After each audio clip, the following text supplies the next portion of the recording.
Magazine publisher and entrepreneur Judith Mancini is sharing captivating conversations with experts in their field about the latest trend in our ever-changing world to help you become healthy, wealthy, and wise. Judith Mancini today will spark your interest and inspire you to lead your best life ever. And now, here's Judith. Judith Mancini today is sponsored by Basic Brands, Inc., providing the highest quality specialty products in the natural food industry. Visit basicbrandsinc.com and enter JMT15 for your 15% discount on your first order, including their best-selling vitamin E ointment, which helps restore moisture and elasticity to your skin.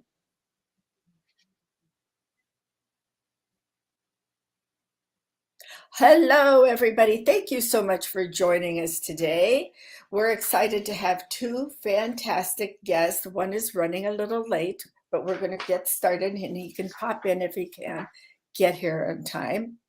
Our first guest, he is the co-author of So You Want to Be a Cop. He is Jeff Bonilla. I hope I'm pronouncing that correctly.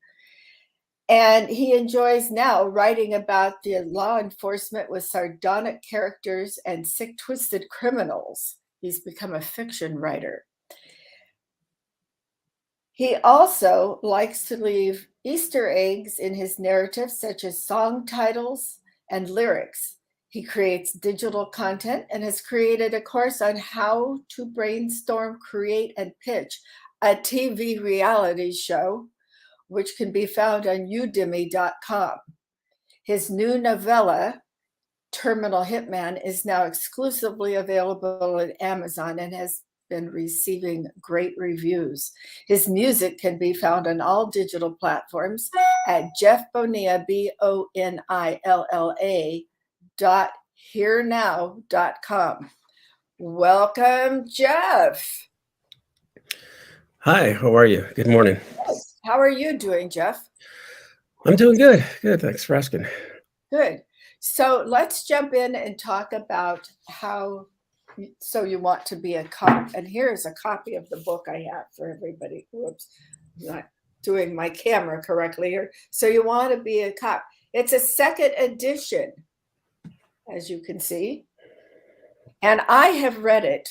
I thought it was fascinating because, today we're having problems with our law enforcement and them getting a good marketing for them. They're having problem hiring because of all the controversy that has been going on, and we definitely need our law enforcement. So when were you serving as a police officer, and when did you get out of the job? Yeah, I did it through my 20s, so that would be to age myself here. That would be that would be in the 80s, back when TJ Hooker was on TV. Oh yeah. Yeah. Great. Well, it's a glamorous job if you watch television or you read something like Joseph Wambaugh books, things like that. So it was very glamorous, and is that why you decided to join the force? No, absolutely not. It turned out I didn't know how to become Neil Diamond. So so I had a friend of mine that was influential, and he was looking into all the law enforcement stuff, and I went on a few ride-alongs with the department where I lived, and I just kind of thought it was at the time I thought it's better than sitting in an office. You're out here helping people, and it just at the time it started to make sense for me.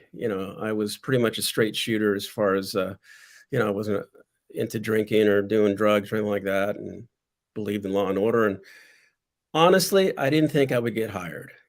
I thought there's no way. I was, I looked really young. I was not a lot of life experience at the time. But I happened to have a natural knack at going to the oral boards, which we talk about in the book, the type of questions they ask you. I did really good on the written exams. And so it was kind of a progression of things. And eventually it seemed like the right fit, and I got offered 2 jobs. So I thought, well, maybe Can this you is what tell it's. us where? Sure. Or One was in or- Daly City, California, oh, sure. which is that's just south of San Francisco, and then the other one, and I ended up in a city called Burlingame, California. Well, I know both of them well. I used to live in that area many years ago, before the Okay. 80s. All So right. Hey, good. hey, And which one did you choose? I ended up going to Daly City, which was it was interesting because it was like a real police department with. If you ever saw the movie Beverly Hills Cop, and there's Oh, Beverly Hills and there's Detroit, that's the difference between like Daly City and Burlingame. Real crime versus a lot of drunk drivers and things like that. But yeah. Judith, I have my partner Frank Oh, on great. the phone here. Do you think I can bring him in on a speakerphone here? Uh, Could we try that, or there is no? a link up here, StreamYard, right here above you on the private chat, and he Yes. can Okay. connect through that with his phone.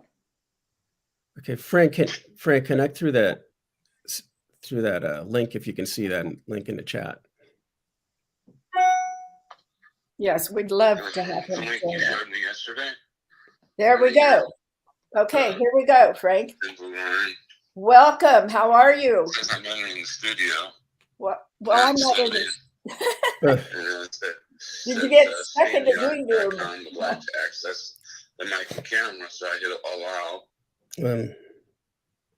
So I think you'll have to buy the book and look at the poster to see your gorgeous face. That's all there is to it. Let me read a little bit about your bio, Frank, since you were not here. I saved it until you came on. We just got started. Frank Pickins, who just joined us, now works in the private sector and still occasionally pursues his passion for writing. I'm probably not going to be able to get on, so. Can you hear me? No, he can't hear you, unfortunately. Okay. I'm sorry. Just go ahead and read his bio here anyway, because everybody can hear us. So let me continue to do that. He's been published in over 50 different law enforcement magazines from all over the United States, and has received the Presidential Award from the Utah State Peace Officers Association for his written contributions, as well as being recognized by the California Law Enforcer for his contribution to their publication. Frank currently lives in the Pacific Northwest with his wife of 27 years. And as I stated, he is the co-author of So You Want to Be a Cop. And they continue to market the book and help all aspiring police officers reach their dream of working in law enforcement. Most importantly, and what he feels most proud of, is he was voted the most inspirational cadet in his academy class. I don't know that Frank can hear or see us. Maybe our engineer can text him somehow if he gets connected. I don't know. But as we continue, so you decided to go to Daly City, and were you and Frank in the same police department? I met Frank at Burlingame Police Department when I ended up moving to Burlingame, and both of us ended up on the midnight shift. And that's where we had our adventures. Were you in the car together? Were you actual partners?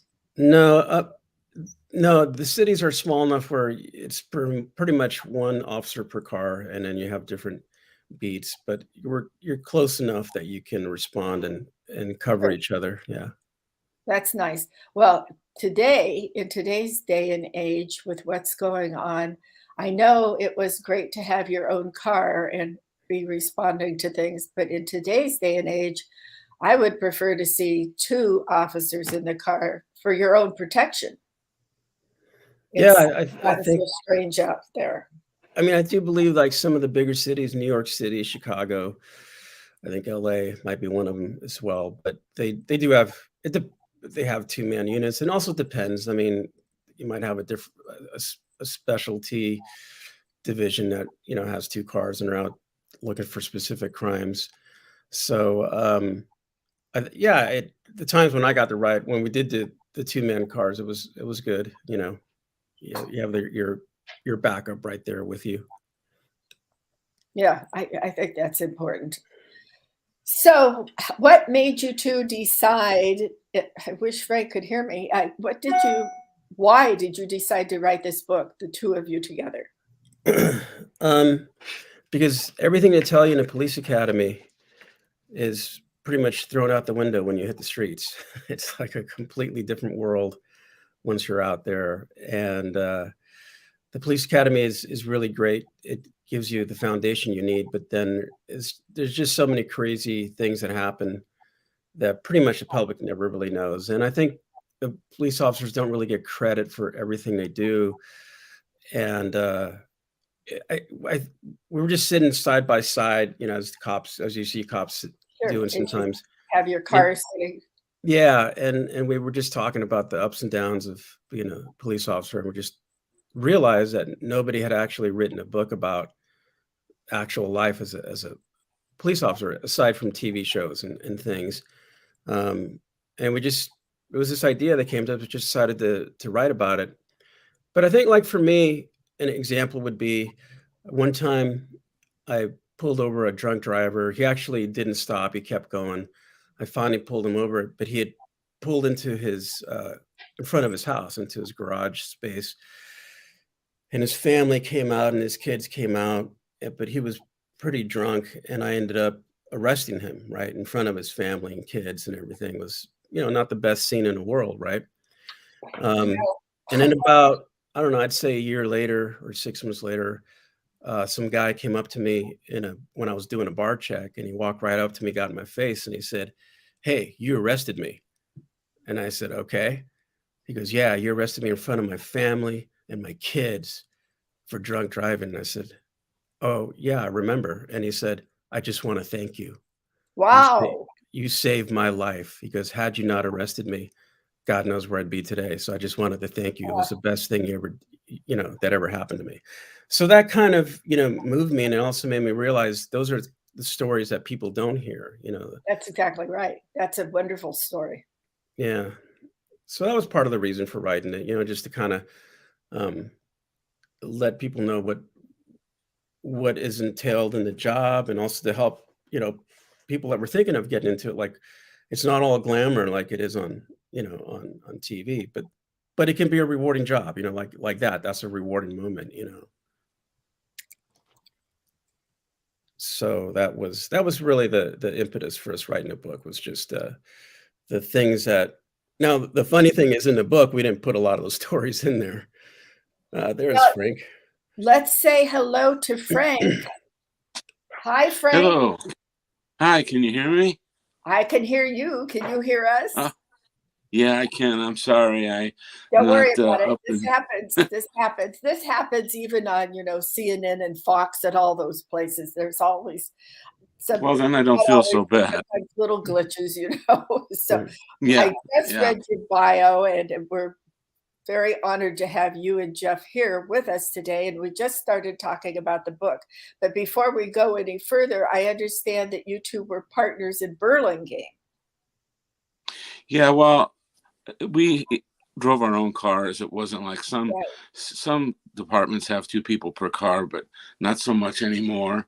But we worked the same shift. Unfortunately, back then, if you were a new officer, you finished field training and you went right to graveyard, because it was all seniority based. Yeah, right. And I don't think that was the greatest idea, because then you don't get the experience on day shift, and where there's a lot of other crime and other challenges. But Jeff and I work. It's hard to adjust to that schedule, but that's true in a lot of industries, in the airline industry, the nursing, doctor, health industry. You always end up with those midnight shifts. So yeah.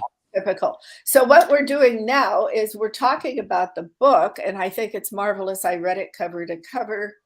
Thank you.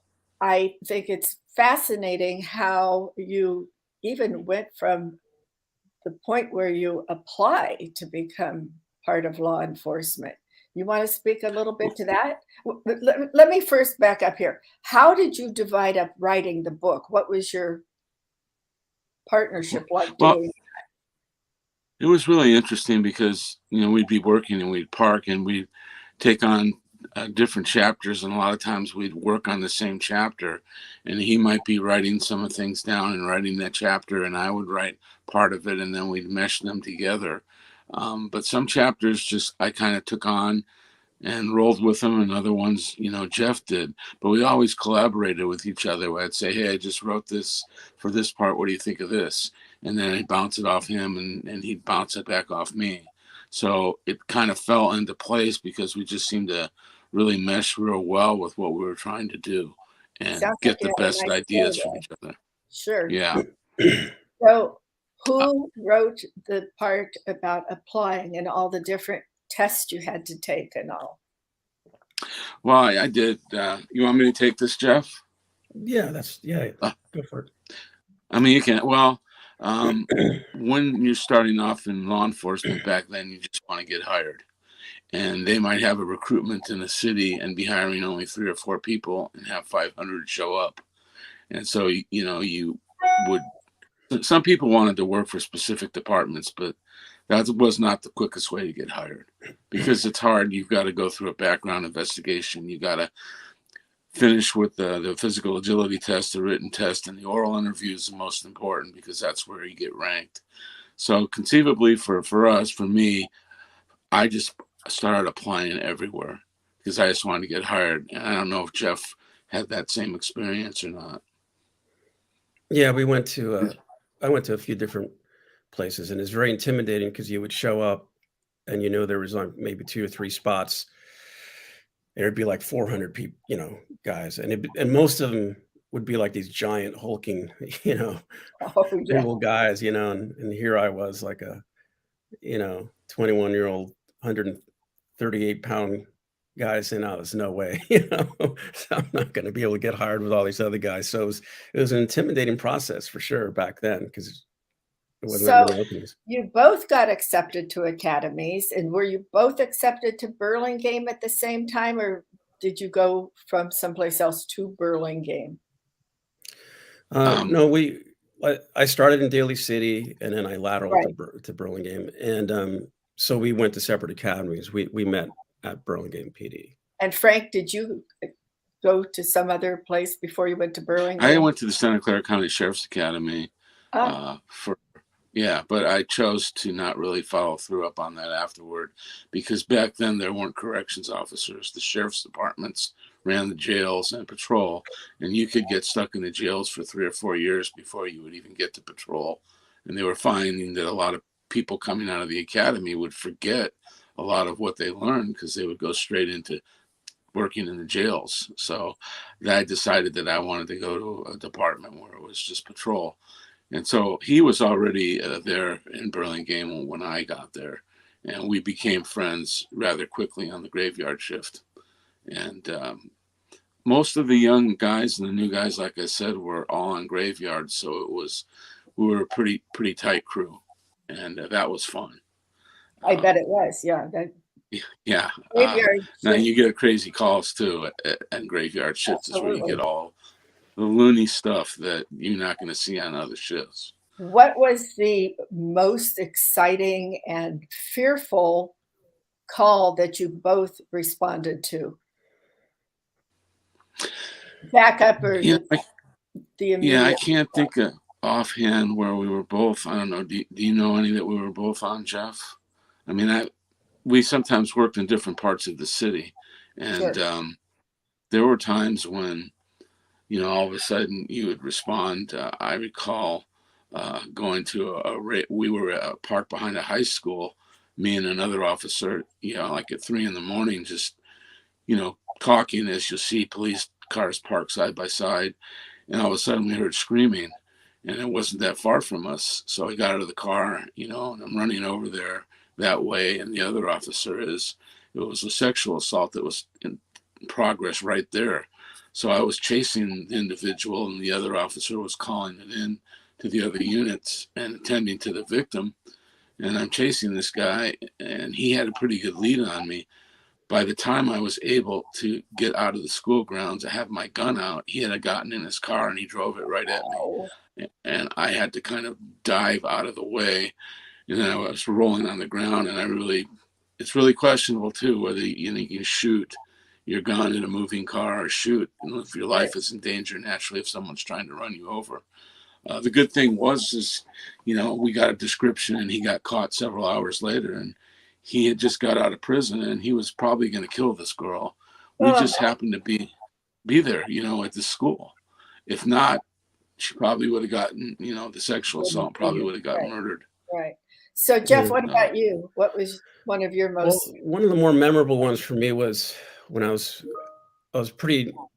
just gotten through the training, the field training, and I was on my own. It was midnight, and usually when a hot call comes out, it's like two patrols get dispatched at the same time. Well, all of a sudden the dispatcher comes on and starts dispatching like 5 or 6 at the same time. And so we start rolling, and then she said, "Shots fired." And it was at a restaurant, and that was the first unit that arrived. And I remember walking in, and there's at the entrance of the restaurant, there's this guy just in a pool of blood with all these forks and knives sticking inside of him. And as I look around and see, I see all these other bodies lying around. And the first thing I'm saying is, I got the gun. It's like, who's got the gun? Who's got the gun? And they all point to the guy that's laying in front with all his forks and knives. So apparently what had happened is he'd gotten in a dispute over a girl or something at the restaurant, walked out to his car, came back in and started shooting, the whoever he was in the dispute with. And then what was interesting is this was a Filipino restaurant, and I just have to say, I'm not trying to make any put anybody into any boxes, but I think the Filipino restaurant reacted differently than, say, it would have been, say, an all-American restaurant, because all of them, despite this guy shooting, like the entire restaurant jumped on top of him with their forks and knives and just started, basically taking him out.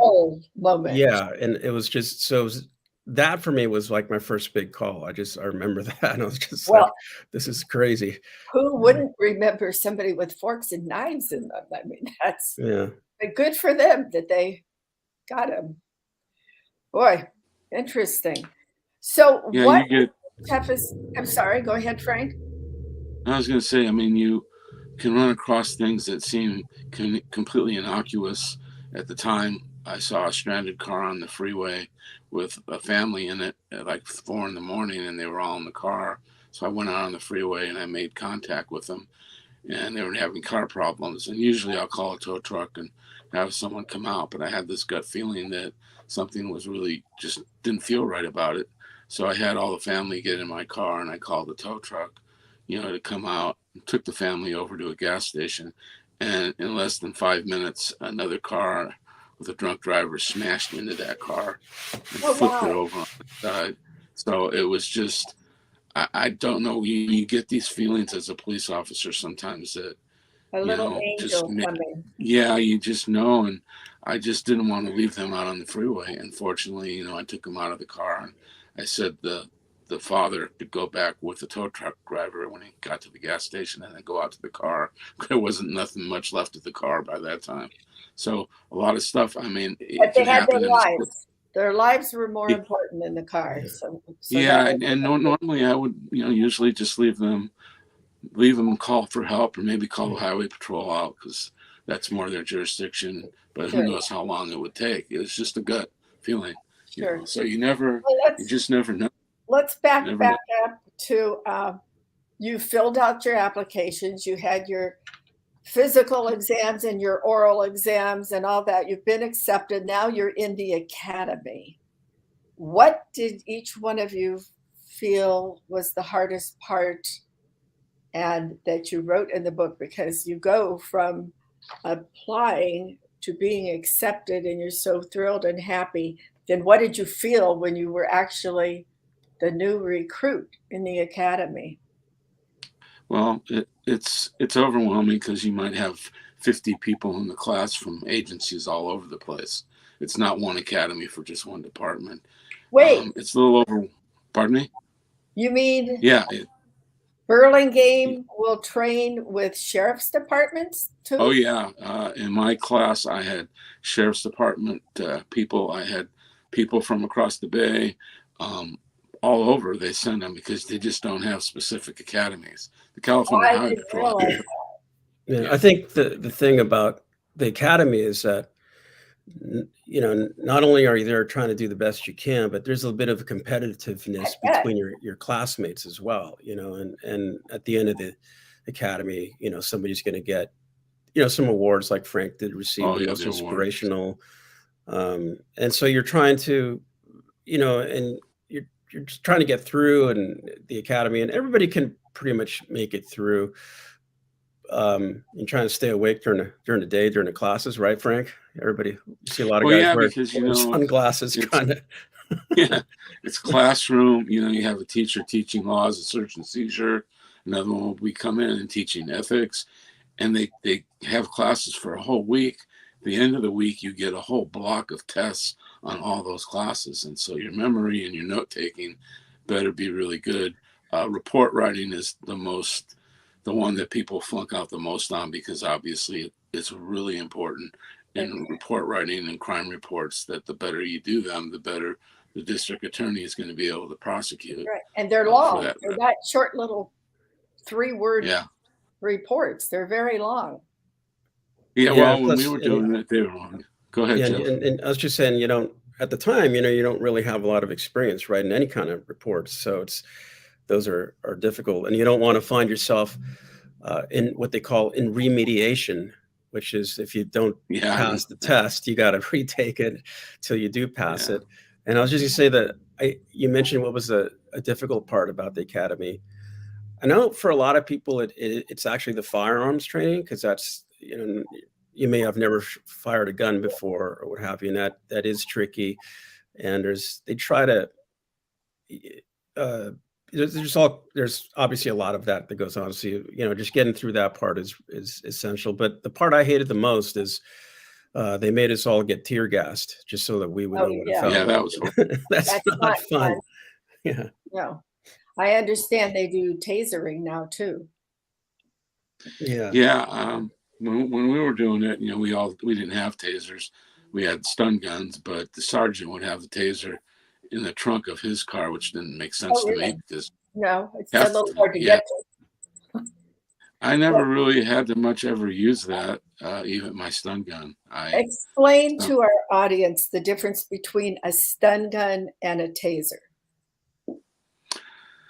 Well, a stun gun is a smaller device that, gives a charge, not like a taser. It's not as powerful as that.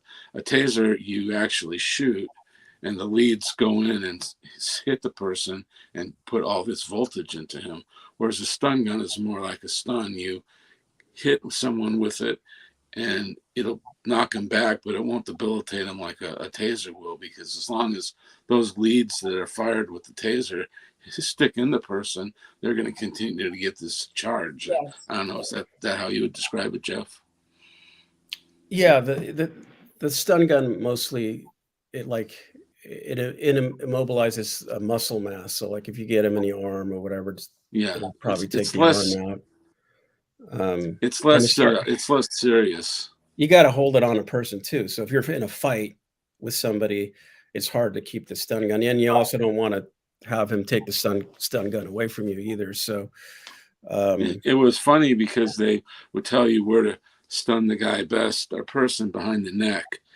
Well, you got to get close with the person. So you're in these fights and you're just trying to hit him anywhere you can. So I really didn't use it. I felt a lot of times they could get it from you and use it on you. I never really found the need for it, but I mean, I'm a bigger guy and I didn't need it to use it really. I only had to use it once or twice. So, and then now it's all tasers.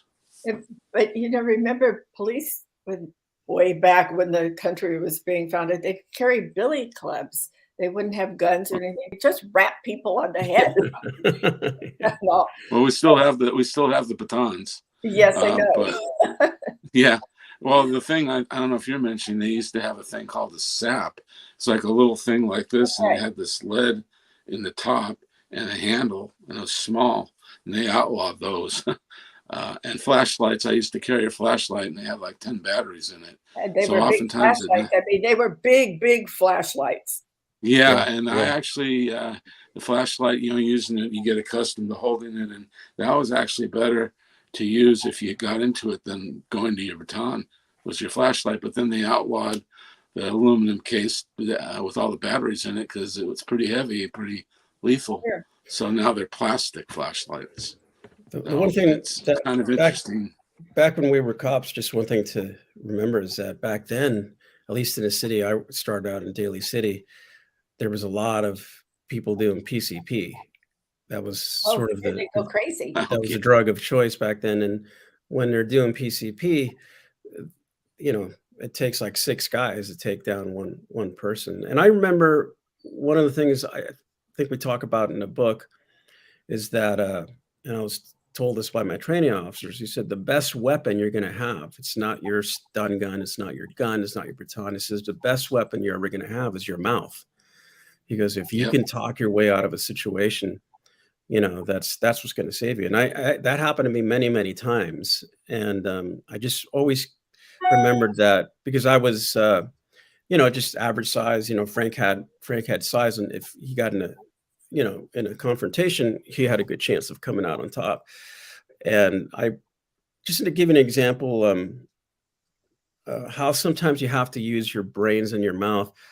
I walked when in Daly City. We had a lot of real gangs. I mean, real gangs that were, causing a lot of problems, and they had beat up a couple of our officers pretty badly. And I got a call to a park one night, Diablo Park, Devil's Park. And in Daly City, if you're familiar with it, Judith, it's very foggy. It's like San Francisco. Sometimes the fog is so thick you can't see more than 3 feet in front of you. So I remember I got to this park by myself. It was a call of loitering. And I get there, and all of a sudden, out of the shadows, like I got completely surrounded by all these gang members, right? And they came right up to me and they said, "Hey, effing new guy, we're gonna kick your butt." This the first thing I said is, "This is our turf. You can't be on our turf, and we're gonna tune you up just like we did your guy last week." And so I looked at him. At that point, I have a choice, right? Do I try to get tough with them or whatever? And I looked around, I'm completely surrounded. So I just looked at the leader and I said, "Yeah, you're right. You probably can, kick my butt." I said, and you're right, I'm a new guy. But what's going to happen here is if you do that, I'm going to have to pull my gun and I'm going to have to probably shoot you. And then you guys will jump me and then other cops will come and it'll turn into a real big mess. I said, but you know what? I respect that this is your turf. And if you let me walk out of here, what's to say that the next time I see you, I'm not going to do the same for you? Smart.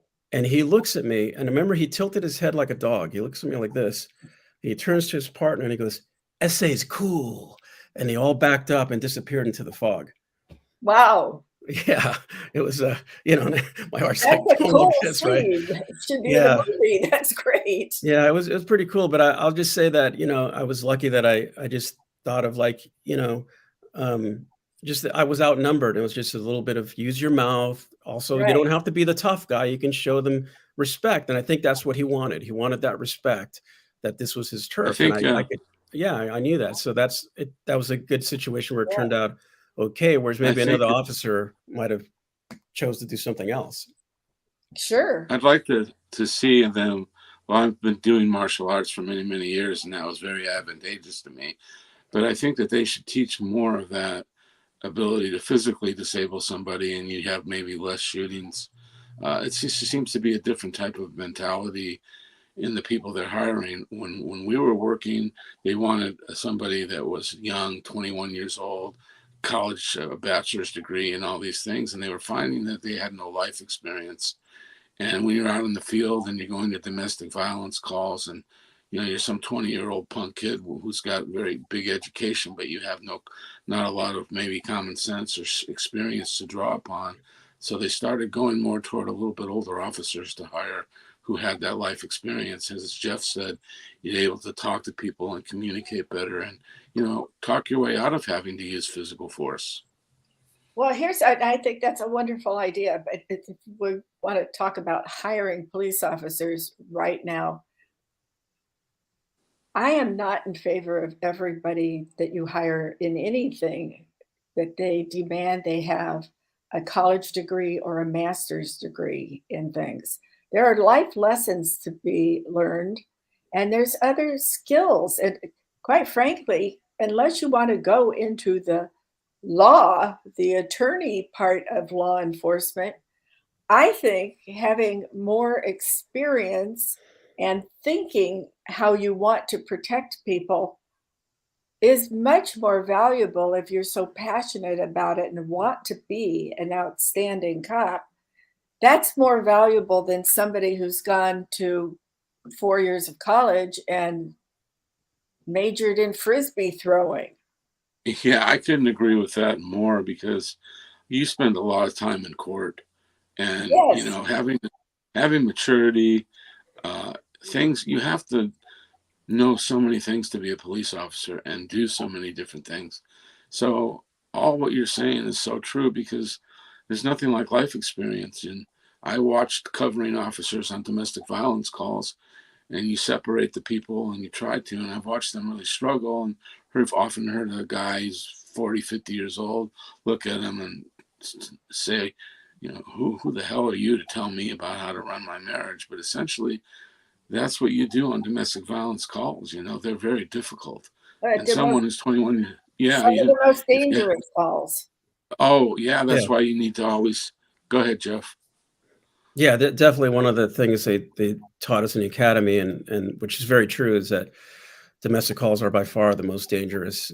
Not only because you're in their house and there's weapons available everywhere for them. They could turn a knife or a fork into a weapon or something else, and you don't know what they have in the house. But the fact that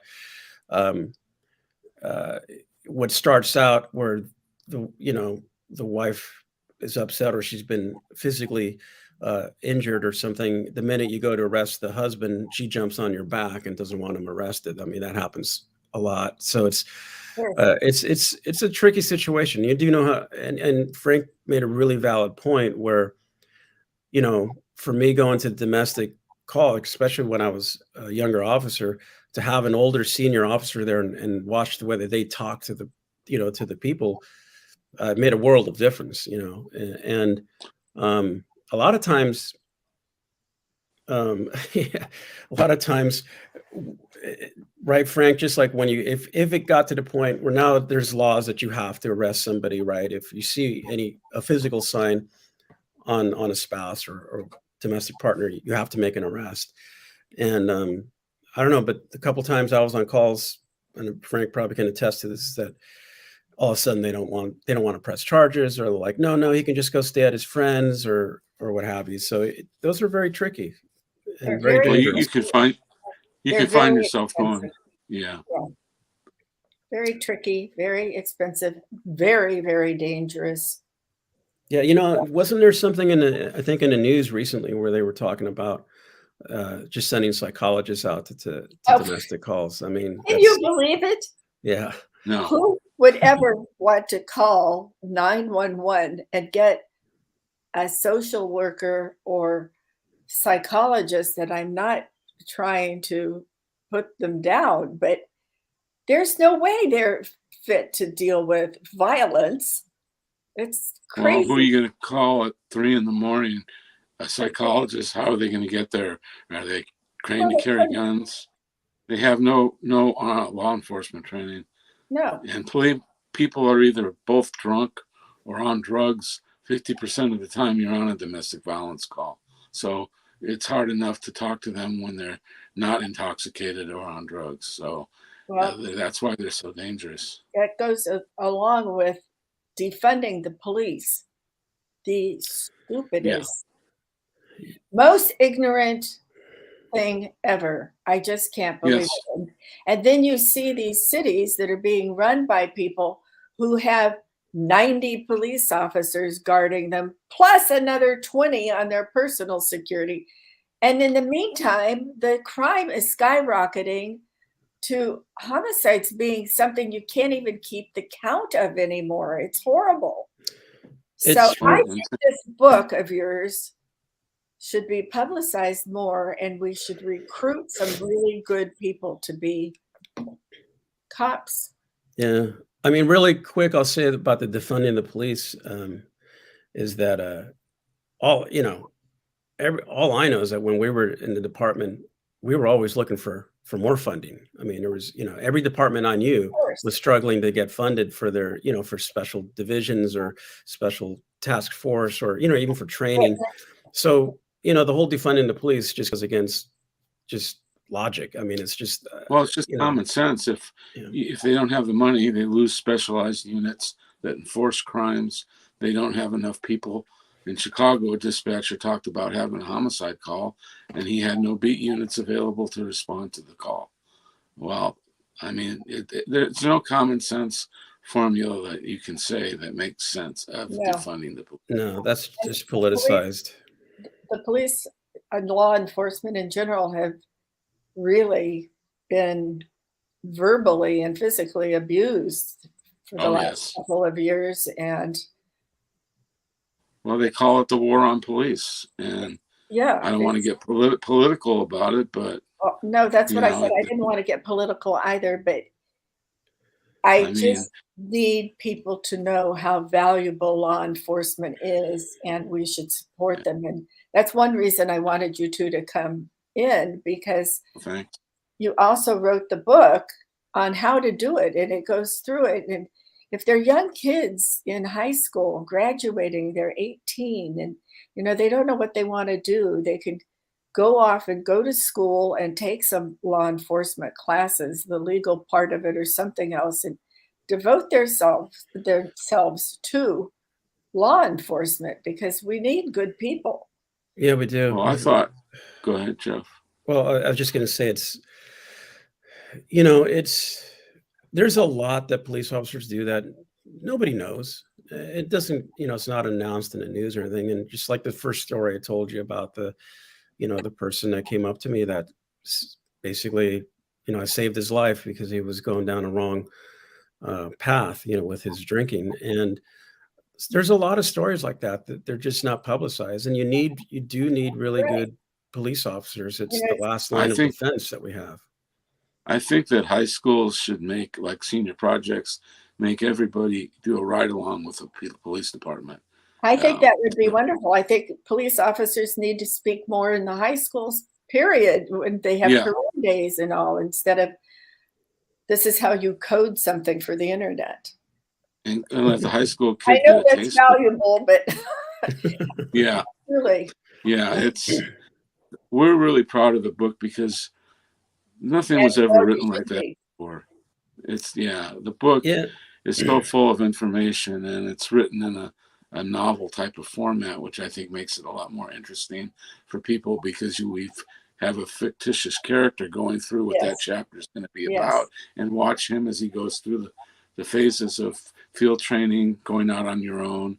And I'm really so proud of the book. And I think anyone that wants to be a police officer, it would be a must-have, because there's stuff in there. They wouldn't let me sell the book at my academy. They wouldn't let me sell the book at my academy because they said it gave too much information. And I'm like, no, it doesn't.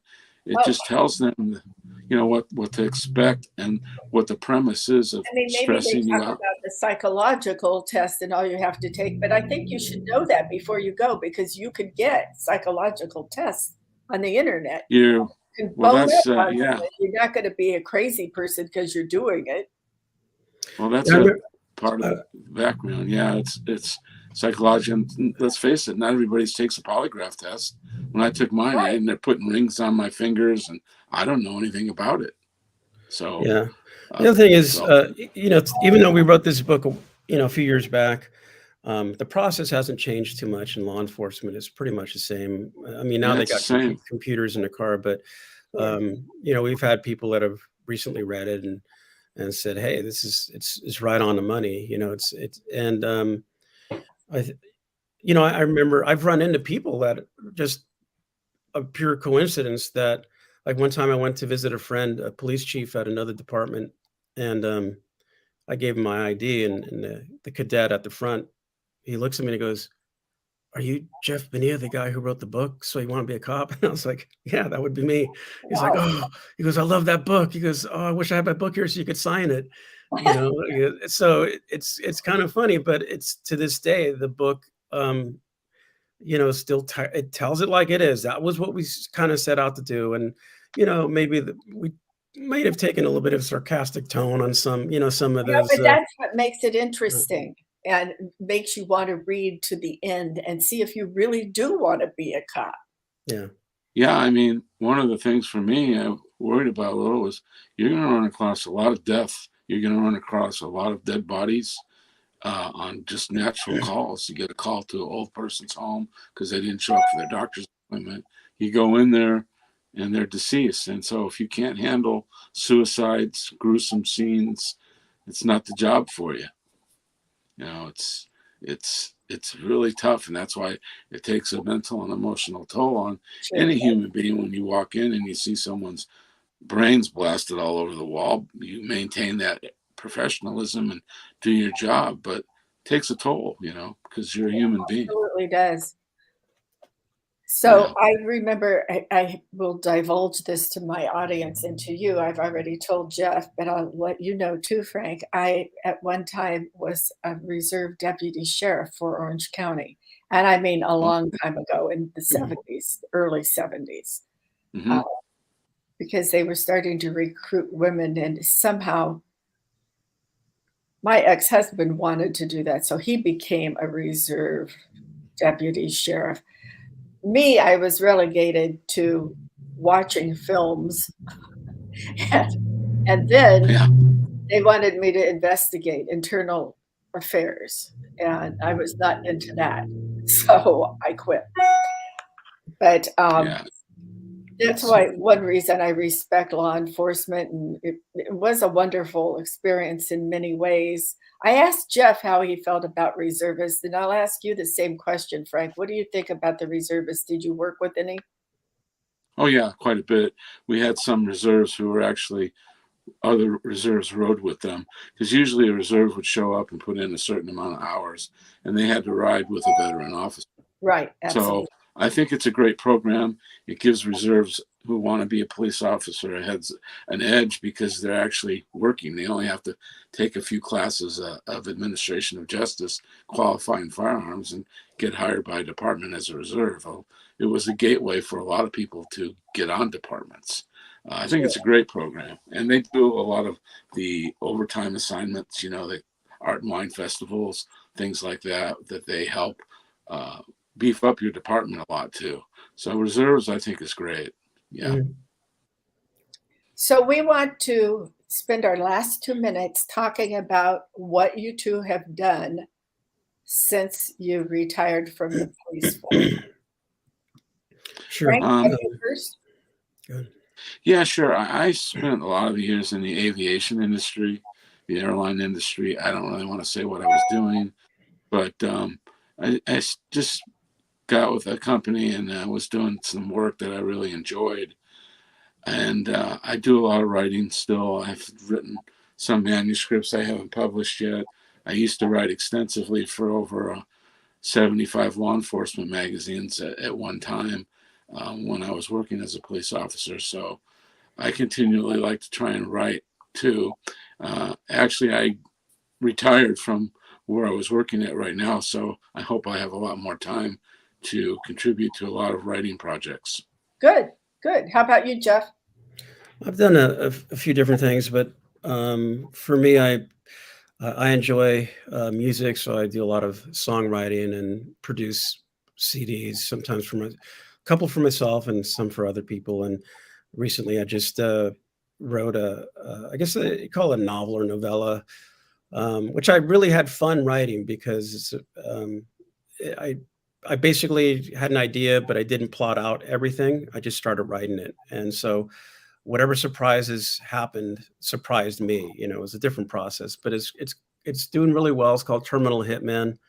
It's never too late for revenge. And if you like the vigilante revenge type of movies or books, if you were ever bullied in high school, if you hate pedophiles and sex traffickers, and if you like Barry Manilow, it's the book for you. Well, I'm glad to hear that because I bought it. Oh, you did? I haven't read it yet. Yeah, it was the Barry Manilow that got me. Yeah, no, it's funny. I wonder if Barry will find out that he's included in the book, or at least one of his That's songs funny. is. But That's funny. so yeah, just having fun, being creative.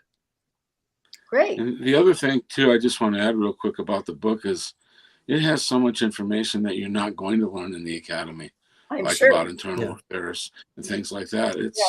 It's just a great book. It's not because we wrote it, but it's something that's never been able to be duplicated.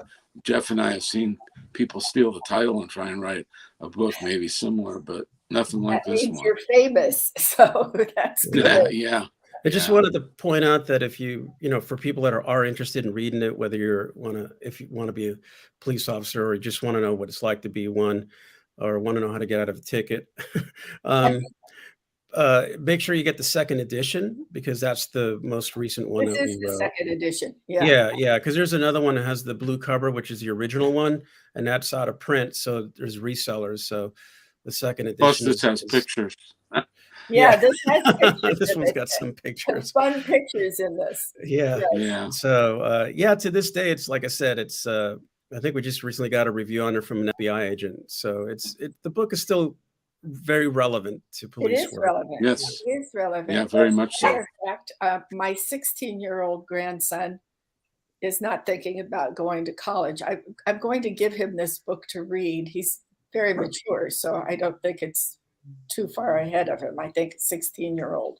He'll be 17 in August. So I'm going to give That's a him perfect this age. to read. Yes. And then Yeah. I have a special request. I have a 7-year-old grandson named Leo and a 3-year-old grandson named Nico. They live in Santa Barbara and they both love policemen and their cars. Could you just give a big wave to Leo and Nico so when they watch this, they can see you? Absolutely. Hey guys, hey people. Hey guys. Thanks you. for watching. Thanks for liking police officers. Yep. It's a great thing to see. Thank you so much for joining me today. I'm sorry we kind of ran out of time because it's so interesting. So I hope you'll both come back and visit me again sometime. Oh yeah, anytime. Yeah, All thank right. you so much. Appreciate it. Bye, Thank you for your support. Thank you. You're very welcome. Bye-bye. Okay, bye-bye. Bye. Thank you. Bye. Okay, everybody, that's the end of our interview with Jeff Bonilla and Frank Pickins. I'm sorry, I always say the wrong thing. I want to tell you that next week we are going to have a wonderful lady by the name of Martha Laff. She goes by Marty, so I'll be introducing her as Martha Marty. And she's in the financial world, and it's something really important for people to learn about the different investments and what they mean and what they are, and just kind of a primer on investing and keeping your money. It's especially beneficial for women because women really are not up to snuff on everything that they need to know in the financial world. So that will be very, very interesting. So I hope you'll tune into that next week at 9:00 on K4HD.com. And we're live on Talk4TV.com. So Talk4TV.com, and it will tell you how to get onto the site to watch us live. Thanks again for joining us, and we'll see you next week.